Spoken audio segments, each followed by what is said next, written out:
Hi guys, welcome to chapter 12 in my audiobook, A Journey from Jamaica to Becoming. This chapter is so dear and near to my heart because it shows you where my becoming is beginning to start. I really hope you enjoy this channel. This chapter. The chapter's title is No One Was Coming, Nothing Comes on a Silver Platter. Again, if you have not subscribed to my channel, please remember to do so. Hit that post notification bell and give me a thumbs up. Please leave a comment and I'll endeavor to respond to your comment. Thank you and enjoy. They said they haven't received any payment on your account, the security guard murmured. He wouldn't look at me directly, almost as if he was embarrassed on my behalf. I feel the sun beating down on my back, its heat feeding the raging inferno inside me. My eyelids grew heavy as tears gathered along their rims. I wanted to beat myself for my continued stupidity, for believing in people. After the turmoil I'd gone through at the Member of Parliament's residence, I came home and cried myself to sleep. Mommy woke up and had questions that I couldn't answer. Some I could have answered, but I felt it was better that she didn't know. Although she was ill, I knew she would have fought that community woman. The only question I answered was whether I had received the check for my school. I didn't, I told her. My mother's face crumbled, and I could see her heart breaking, not just for me, but for my future. She sighed deeply and sat beside me on the old bed we still had from our days on Wellington Street. Careful not to sit in the middle, she caught herself on the edge and watched my daughter steadying herself against every piece of furniture as she sidestepped around the room. My baby had started walking at just 8 months old. I was so proud of her. She was reaching every milestone with such determination. She loved sucking her two middle fingers, and no matter what I tried, she simply wouldn't stop. God had blessed me with a child whose spirit was so gentle. I spent most of my days looking for work, helping my cousin in her hair salon, hustling whatever I could, or attending club meetings. As a result, my daughter spent most of her time with my mother. Before long, she had started copying me and calling my mother Mommy too, and started calling me Anne. Whatever penny I earned went towards supporting my mother and my daughter. Even then, it was rarely enough. Most days, I couldn't even afford sanitary napkins for myself. As I cried myself to sleep the night before, those were things running through my mind. I'd resorted to using my daughter's old cloth nappies during my monthly period. I believe no one knew except my mother and me. One Saturday, the landlady became frustrated with our inability to pay the rent and let us have an earful. The problem was that we weren't the only one listening. The entire neighborhood heard. Whenever there was an argument, nosy neighbors did everything they could to find out what it was about. The landlady just shouted about the months of unpaid rents. She loudly complained that I was hardly ever home and even announced that I used cloth nappies instead of disposable sanitary napkins like normal young girls. The humiliation was unbearable. Knowing someone else had heard and knowing how quickly gossip traveled through the community, this filled me with shame. As my mother sat beside me trying to comfort me, a large part of me wanted to tell her what had happened the night before, but another part of me knew the consequences would be devastating. Who would believe my accusations? There had been 4 men in that house and me. The Member of Parliament had never laid a hand on me. No one had, but the intention was unmistakable. I was just a poor girl from Raytown. Classism in Jamaica is real. Who would believe that a Member of Parliament would attempt such a thing with someone like me when he had access to women who were wealthier, more influential, and far more powerful? The only people I had were the members of my little community groups and my mother, who was already fighting her own illness. I'd seen the community woman talking with my daughter's father, and I immediately knew where he had gotten the idea that I was sleeping with politicians. She was the only person who could have planted that seed in his mind. Since I had repeatedly refused his invitation to come and sleep with him at his house, he must have felt vindicated, believing I was loose with everyone else. The community woman was well known throughout the political enclave. She was loud, boisterous, and the unquestioned matriarch of a large family. They lived right beside us. You were either her friend or her sworn enemy. There was no middle ground about that.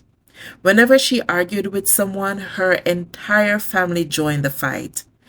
To make matters worse, she wasn't just seen as a mother figure to many of the young gang members in the area, she was also the local political contact for the Member of Parliament. During election campaigns and political meetings, she was often the main person he relied on to communicate with residents. If she told someone to vote and they refused, she would send the gangs to persuade them using far less friendly methods.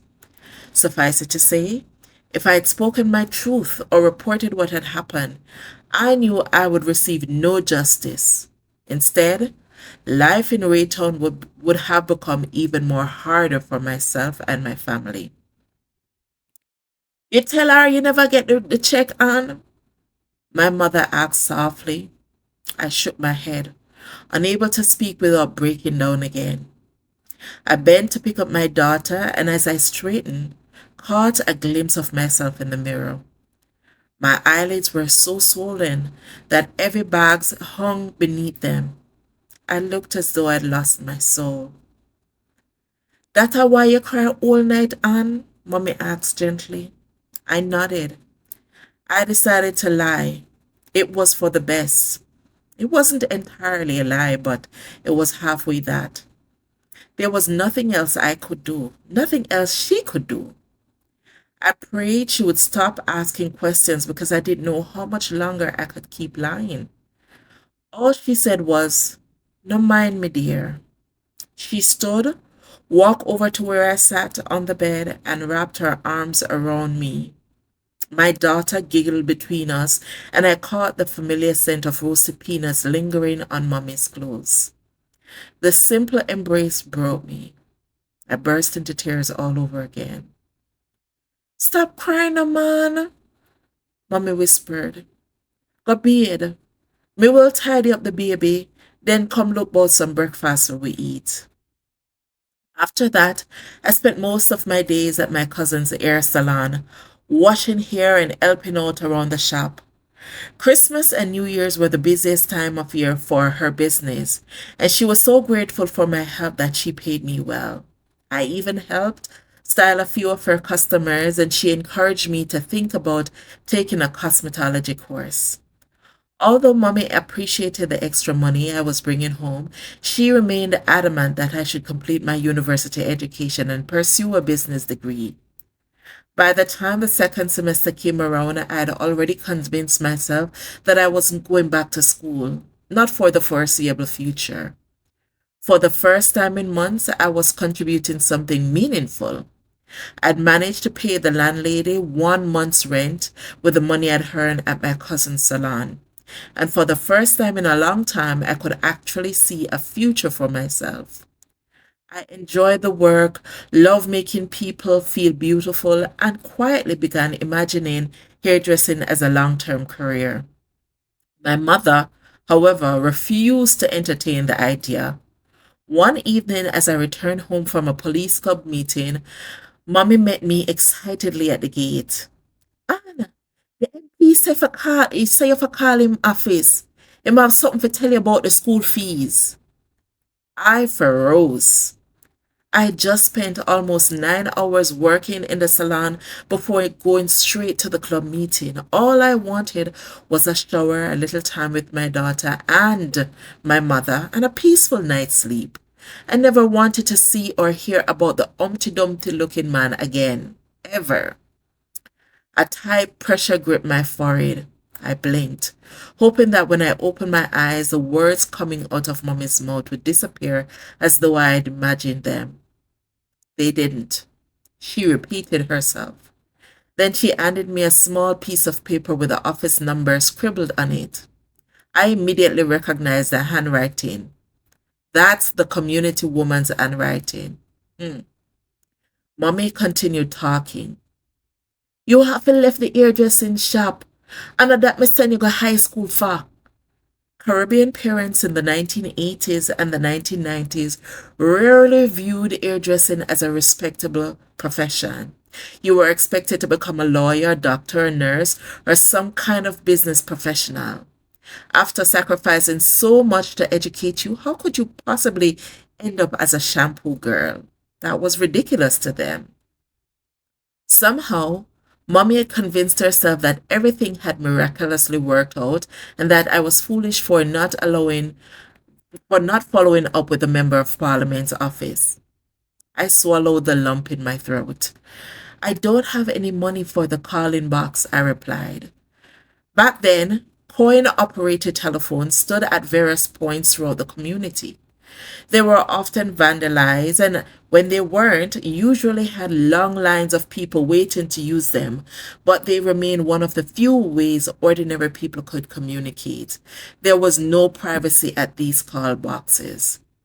That was when Mommy told me she had asked the landlady if I could use her home telephone. It seems as if Mommy thought about everything. The landlady had agreed. I stared at Mommy in disbelief, astounded. Why you not calling yourself, Mommy? I asked before I could stop myself. The look on her face made me wish I could reach back through time and pull the words from my mouth. You know want to go back to school, Anne?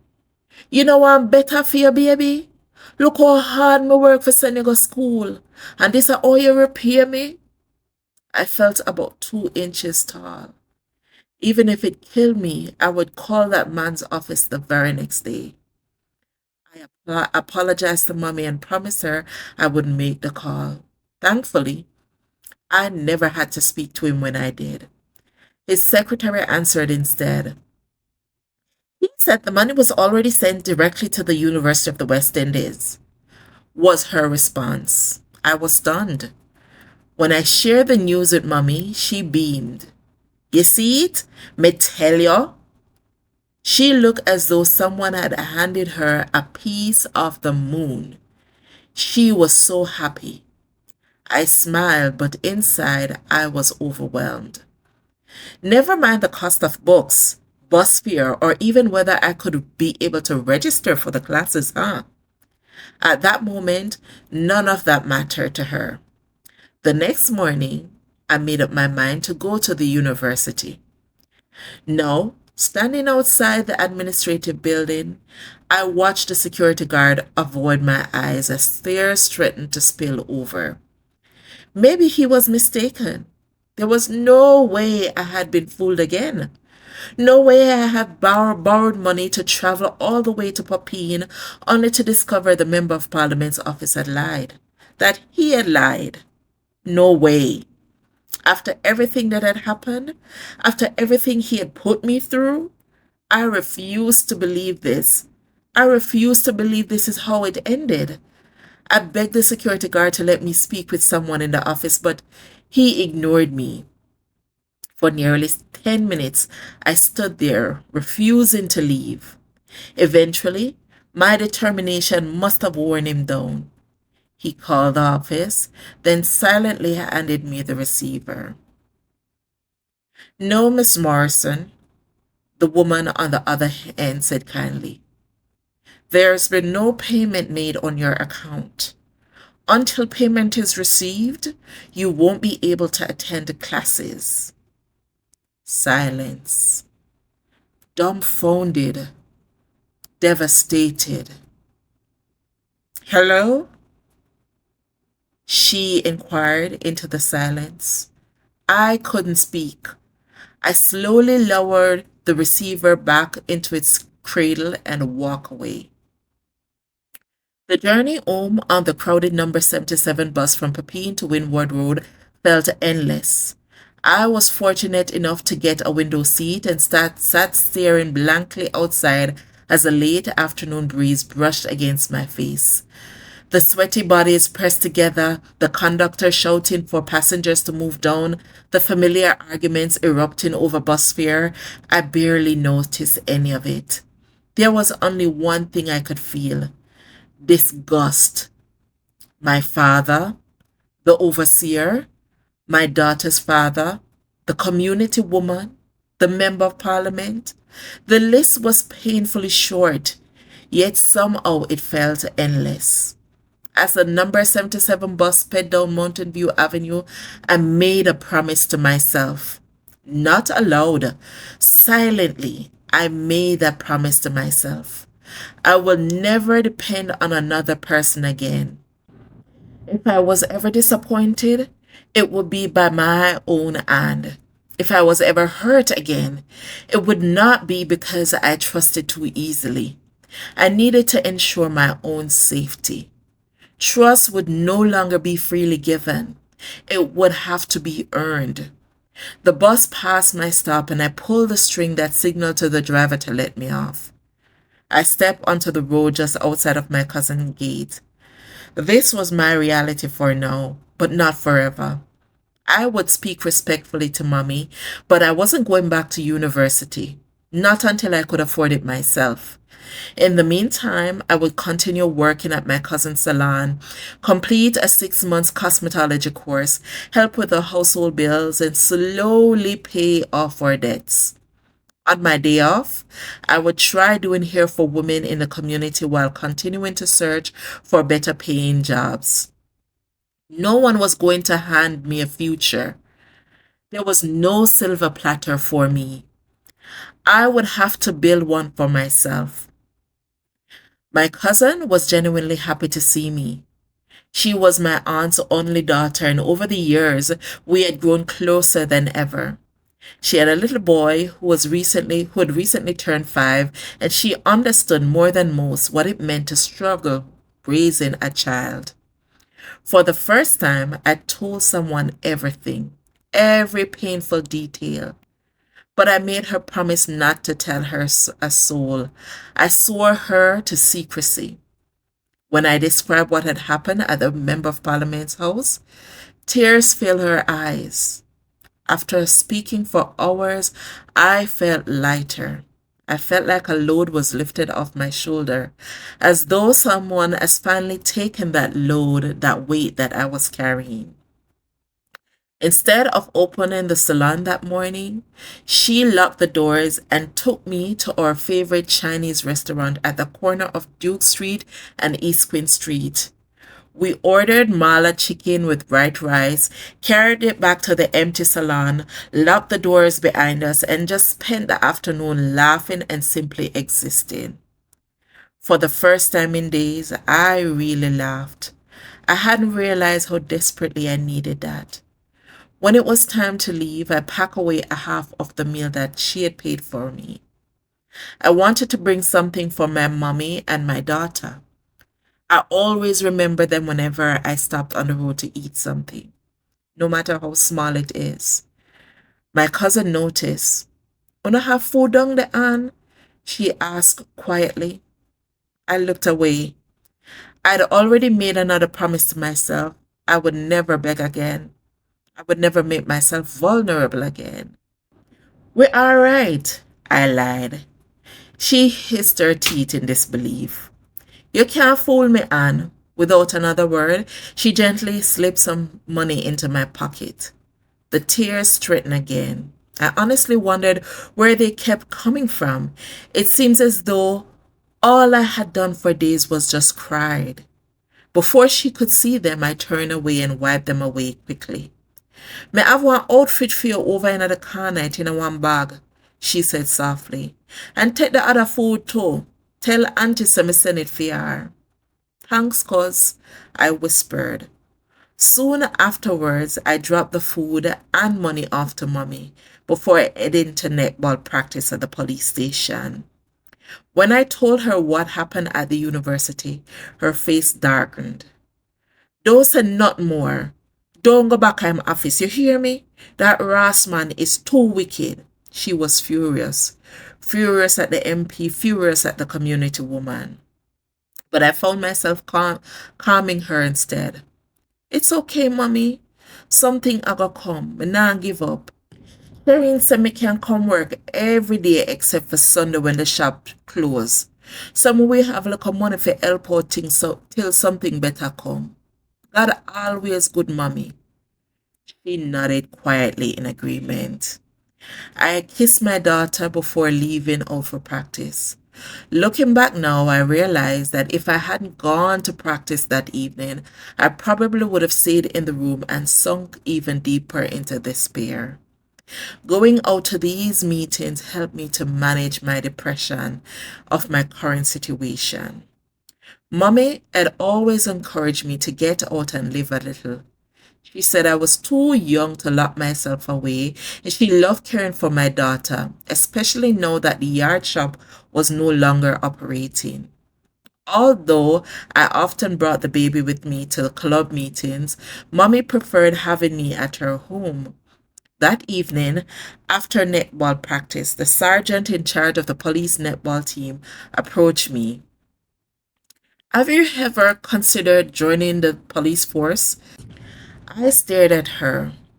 After everything that had happened that day, trusting anyone felt almost impossible. I can't promise anything, but recruitment has started, and I'll gladly write you a recommendation, she continued. She explained that recruitment was taking place at Upper Duke Street and encouraged me to apply. I promised her I would.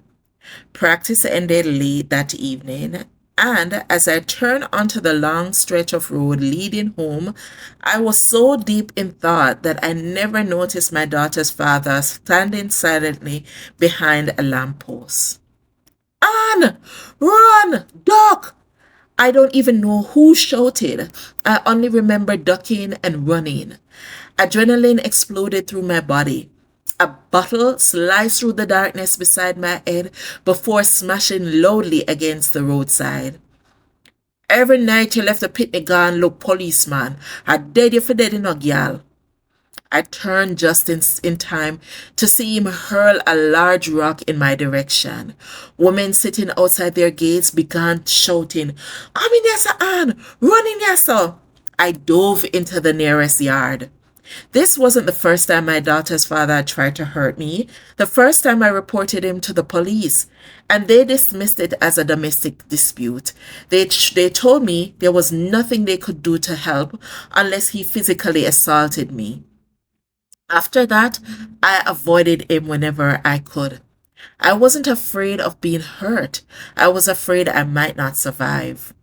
It took several senior women in the community to finally convince him to leave me alone. Still cursing, he stormed away. I remained sitting in that stranger's yard, my heart pounding so hard I could hear it in my ears. What kind of life is this? What kind of hell had I been born into?